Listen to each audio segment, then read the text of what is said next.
King Triton, ruler of the merpeople of Atlantica, invites his 7 daughters for a gathering.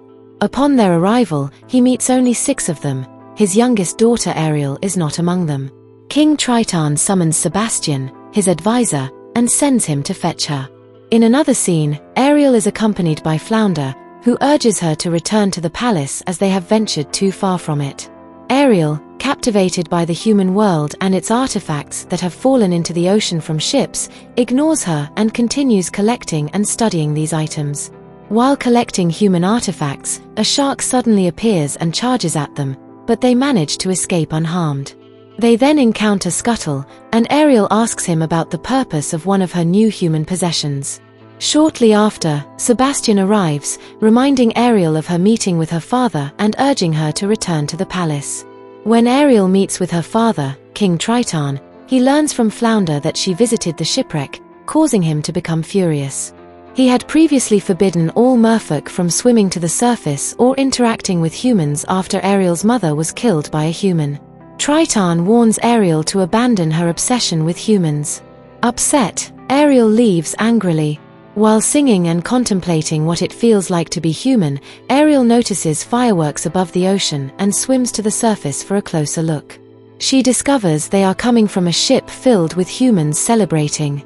Curious, she climbs aboard and hides to observe. It turns out they are celebrating the birthday of Eric, the prince of a nearby island. Ariel overhears Eric telling his advisor, Sir Grimsby, about his desire to explore the new world and his reluctance to be confined as the king of his island. Soon, a heavy storm strikes, causing the ship to crash and lanterns to fall, setting it on fire. Everyone abandons the ship for the lifeboat. Eric waits to ensure everyone is safe, but as he tries to leave, the ship tilts dangerously in the water, causing him to lose his balance and fall into the ocean. Ariel rescues him, brings him to the shore, and sings to him. She quickly retreats into the ocean upon seeing men searching for him. When Ariel gets back into the ocean, Sebastian tries to show her the treasures of the sea that she has not yet explored. He indirectly attempts to divert her from her obsession with humans and their world. On the other hand, Eric has been restless since the incident. He is determined to find the woman who saved his life by any means necessary. His adoptive mother, Selena, tries to convince him that such a girl does not exist and urges him to cease his reckless adventures, warning that the sea gods are against them and could kill them all. Eric's persistence forces Selena to forbid him from embarking on any more voyages. In the ocean, Triton notices Ariel's absent-mindedness and strange behaviors, prompting him to question Sebastian about it. Triton becomes infuriated upon hearing about Ariel's encounter with humans. He locates her at the grotto and confronts her.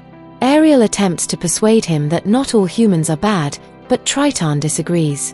He demands that she swear never to have anything to do with humans again, but Ariel refuses. Triton, angered by her refusal, destroys her collection and warns her never to leave again.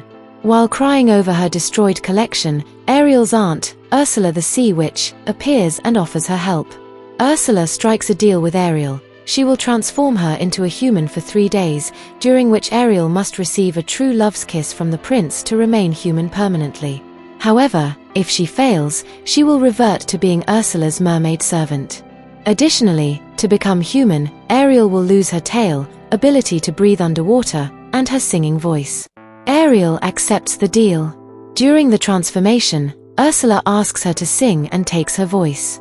Ursula then grants her human legs and sends her to the surface. Flounder and Sebastian follow her. While Flounder and Sebastian try to get her to the shore, a fisherman finds her and takes her to the castle, where they bathe, clothe, and feed her. Upon hearing about a woman rescued from a shipwreck, Eric, who has been searching for the woman that saved his life, rushes to see her. However, he is disappointed to learn that she cannot speak. While exploring the castle, Ariel discovers Eric's collection of items he gathered over time during his voyages. While admiring them, Eric finds her and spends time with her. The following day, Eric takes Ariel sightseeing. Sebastian, who earlier noticed that Ursula had cast a spell on Ariel causing her to forget about needing a kiss from the prince, plans with Scuttle and Flounder to help them kiss. Their plan is almost successful but is suddenly thwarted by Ursula's eels. Furious that they almost succeeded, Ursula transforms into a young lady and uses Ariel's voice to hypnotize Eric. Meanwhile, in Atlantica, Triton commands his daughters to search all over the seas for Ariel. Later, he starts regretting how he treated Ariel. In the morning, Scuttle, Sebastian, and Ariel discover that Eric plans to propose to Vanessa, the woman Ursula transformed into. Heartbroken, Ariel runs to the shore.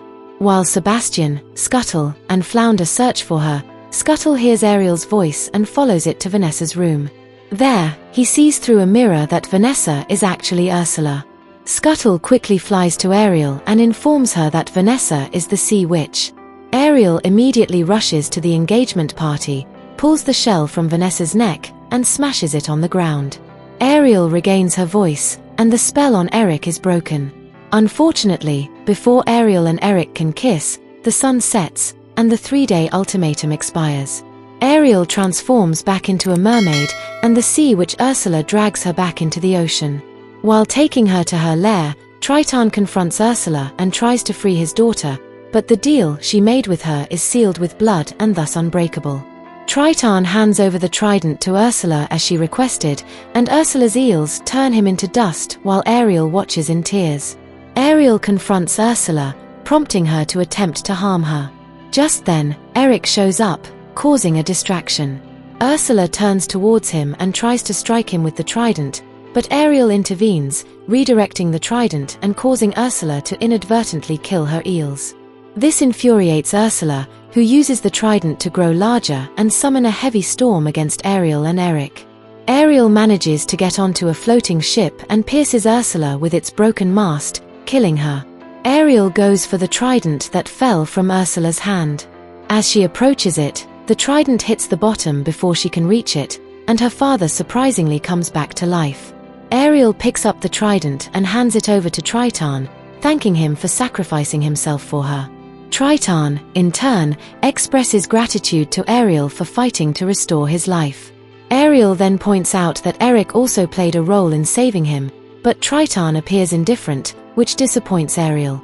Eric manages to swim to shore where his family meets him. He is unhappy that Ariel is not with him and wishes to go in search of her. However, his mother helps him accept that Ariel and he are from 2 different worlds. Reluctantly, he lets go of her cloth he was clinging to.